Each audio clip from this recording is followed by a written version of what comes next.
हमारे साथ है पृथ्वीराज जी, जो कि यूनिवर्सिटी में लैब टेक्नीशियन हैं।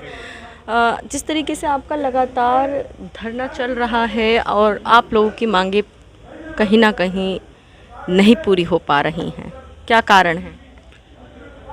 देखिए मैडम, हम यहाँ पे बहुत ज़्यादा परेशान हैं। हमारी जो अथॉरिटी है, प्रिंसिपल है, जॉइंट रजिस्ट्रार है, कोई काम करके राजी नहीं है। हमारा पेशेंट केयर अलाउंस 5 साल से हमें नहीं मिल रहा है, जो कि हमारा मौलिक अधिकार है। मेडिकल बिल जानबूझ के रोक रखे हैं। चिल्ड्रन एजुकेशन अलाउंस जानबूझ के रोक रखा है। जो आदमी बीपी, शुगर, किडनी, लीवर का मरीज है, उसकी ट्रांसफ़र कोविड में कर देते हैं, इमरजेंसी में कर देते हैं। उसमें एम्प्लॉइज़ को जान का खतरा है। हमने कहा था उनकी ट्रांसफ़र आप में जो मेडिकल ग्राउंड पे लिख के दे रहा है, उनकी ट्रांसफ़र यहाँ पर आप ऐसे डिपार्टमेंट में कीजिए जहाँ उनको रिस्क ना हो। डीपीसी कभी भी टाइम से नहीं हुई। प्रमोशन जो है हमारी यूसीएमएस में कभी टाइम से नहीं हुई। हमारा कर्मचारी की जो प्रमोशन होती है 5 साल में, तो 10 साल 15 साल भी लग गए, प्रमोशन नहीं, उतना हमारा नुकसान हुआ ज़्यादा। तो ये बहुत ही निकम्मी अथॉरिटी है। प्रिंसिपल, जॉइंट रजिस्ट्रार का नॉन टीचिंग, लैब कर्मचारियों पे, लेबोरेटरी स्टाफ, लैब कर्मचारियों पे कोई भी ध्यान नहीं है। ये काम करना ही नहीं चाहते हैं। तो आप लोग अभी तो धरने प्रदर्शन आप लोग जिस तरीके से जीटीवी हॉस्पिटल्स के अंदर यूनिवर्सिटी में कर रहे हैं, क्या आप लोग इस धरने को आगे और भी विशाल रूप देंगे? हमारी मांगें अगर इन्होंने नहीं मानी तो हम इससे भी ज़्यादा विशाल रूप देंगे। पूरे दिन का धरना होगा, लगातार हमारा धरना रहेगा जब तक हमारी मांगें पूरी नहीं हुई। हम कंटिन्यू धरना रखेंगे। जो हमारा हक है, जो डॉक्टर भीमराव बाबा साहब अम्बेडकर ने संविधान में लिखा है, जो हमारा मौलिक अधिकार है, हाँ, वो हमें मिलना चाहिए और हम लेके रहेंगे। इन्हें ये पता नहीं कोविड टाइम में हमारे कितने पेशेंट को देखते देखते हमारे कितने एम्प्लॉयज़ ख़त्म हो गए। इन पे कोई ना इंसान का डर है, इन्हें ना भगवान का डर, इन्हें किसी का डर नहीं है। इन्होंने अपनी तानाशाही चलानी है और वो तानाशाही चला रहे हैं। हमारे एम्प्लॉयज़ की तरफ बिल्कुल नहीं देख रहे, काम करके कोई राजी नहीं है, बिल्कुल भी यहाँ काम नहीं हो रहा है। अच्छा, आप लोग लगातार ये धरने आप कह रहे हैं हम करेंगे, विशाल रूप देंगे, इससे कहीं ना कहीं मरीजों को ही नुकसान हो रहा है, क्योंकि मेन कर्तव्य डॉक्टर्स का, जब वो अपनी डिग्री प्राप्त करते हैं तो उनका मेन कर्तव्य होते हैं सेवा भाव। तो कहीं ना कहीं ये सेवा भाव मरीजों जो को नहीं हो पा रहा। भी दिक्कत होगी इसकी रिस्पॉन्सिबिलिटी अथॉरिटी पे होगी। आज 5 साल हो गए हमें पेशेंट केयर अलाउंस नहीं मिला, आधा मिलता है, जानबूझ के रोक रखा है। आधा मिलता है, आधा नहीं मिलता, जबकि हॉस्पिटल ये सरकार का उनको पूरा मिलता है। प्रिंसिपल महोदया की और अथॉरिटी की होगी।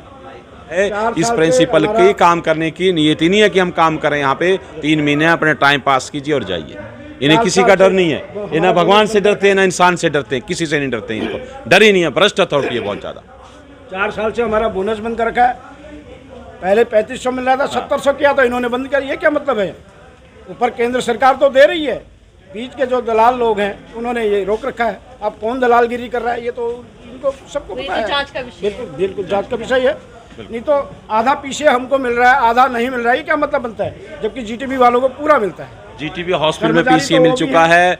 दिल्ली यूनिवर्सिटी का इंस्टीट्यूट है, पटेल चेस्ट इंस्टीट्यूट, वहाँ पीसीए मिल चुका है। सिर्फ यूसीएमएस में ही पीसीए नहीं मिला। क्यों नहीं मिला भाई? क्यों नहीं मिला? हमारा मौलिक अधिकार क्यों नहीं दिया तुम्हें?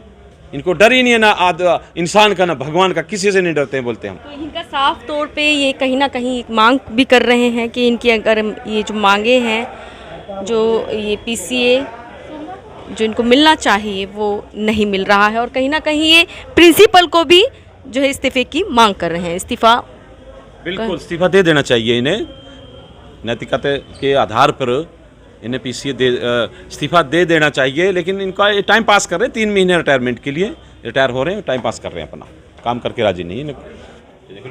University college of medical science में का जो धरना प्रदर्शन लगातार चल रहा है, और हमारे साथ हैं अनिल जी जो कि प्रेसिडेंट हैं इस लैब एसोसिएशन के। कहीं ना कहीं इस धरने को ये भी लीड कर रहे हैं। सर, आप इस धरने को लीड भी कर रहे हैं, और कहीं ना कहीं आप कर्मचारियों की मांगों को लगातार सरकार के समक्ष भी रख रहे हैं, और यहाँ तक कि प्रिंसिपल के समक्ष आप कई बार रख चुके हैं। क्या आपकी मांगों को सरकार नहीं सुन रही है, या फिर वो प्रिंसिपल जिनके समक्ष आप लगातार इन मांगों को रखते आए हैं उन्होंने सरकार के समक्ष नहीं रखी हैं? क्या लगता है आपको? मैम, हमारे साथी टेक्निकल स्टाफ के कोरोना काल में भी तन मन से काम किया है, मरीजों का पेशेंटों के टेस्ट किए हैं। 2017 के अंदर 7 CPC में लागू हुआ था हमारा पेशेंट केयर अलाउंस रिवाइज। हमने उसके तुरंत बाद प्रिंसिपल साहब को लेटर दिया एक कि हमारा पेशेंट केयर अलाउंस लगाया जाए, जिससे कि हमारे कर्मचारी और हौसला बढ़े उनका और काम करें। उसके बाद भी हमने बहुत बारी रिमाइंडर लेटर दिए हैं। हम खुद, हमारे पृथ्वीराज जी, हमारे अमित जी, हमारे साथी HRD मिनिस्ट्री में भी जाते रहे हैं। हमने UGC यूनिवर्सिटी ग्रांट कमीशन, जहाँ से हमारे ग्रांट आती है, जहाँ से हमारे HRD मिनिस्ट्री से ये सर्कुलर आते हैं, तो हम वहाँ भी गए हैं और प्रिंसिपल साहब से रिक्वेस्ट भी करी है। आज हमें मैडम 5 साल हो गए, हमारा ये डिमांड जो है मानी नहीं जा रही है, इसलिए हम धरने पे बैठे हैं, प्रदर्शन कर रहे हैं।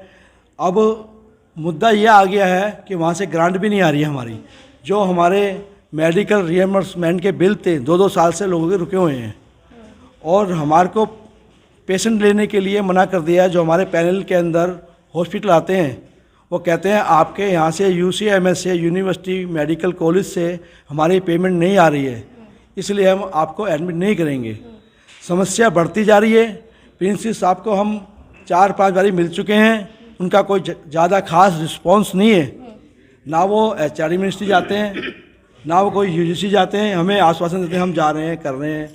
तो मैडम, ये समस्या बनी हुई है, इसलिए हम धरना प्रदर्शन पे बैठे हुए हैं, हमारे कर्मचारी टेक्निकल स्टाफ के। और सोमवार से हम इस धरने को ज़्यादा और बढ़ाएंगे, जिससे कि हमारी डिमांड मानी जाए।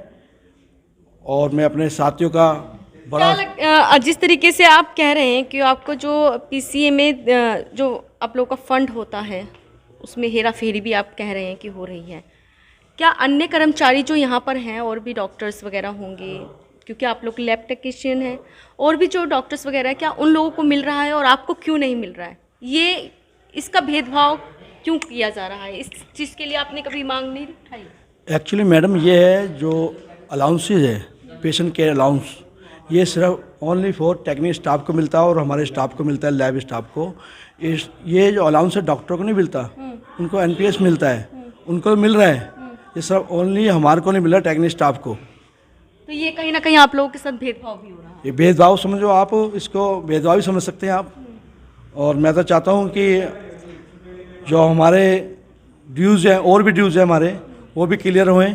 जैसे कि हमारे मीना जी हैं, उनको टेक्निकल ऑफिसर बनाना था, वहाँ से यूनिवर्सिटी से रोस्टर पास होके आ गया है, और वहाँ से एक्सपर्ट के नाम भी आ गए हैं।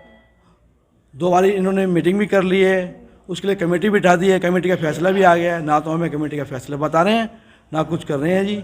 यानी कि आपसे बातें तक छुपाई जा रही हैं, जो वहाँ से आदेश आता है या उन आदेशों को कहीं ना कहीं आप लोगों से छुपाया जा रहा है। हाँ जी मैडम, हमारे से छुपाया जा रहा है। तो आपने जो प्रिंसिपल है यहाँ पे जो मौजूद है, जो आपकी मांगे हैं वो जो मिनिस्ट्री में रख रहे हैं, क्या लगता है वो क्यों काम नहीं करना चाह रहे हैं, या फिर उनसे काम हो नहीं रहा है? अगर काम नहीं हो रहा तो क्या वो इस्तीफ़ा आप लोग चाह रहे हैं कि वो इस्तीफ़ा दें?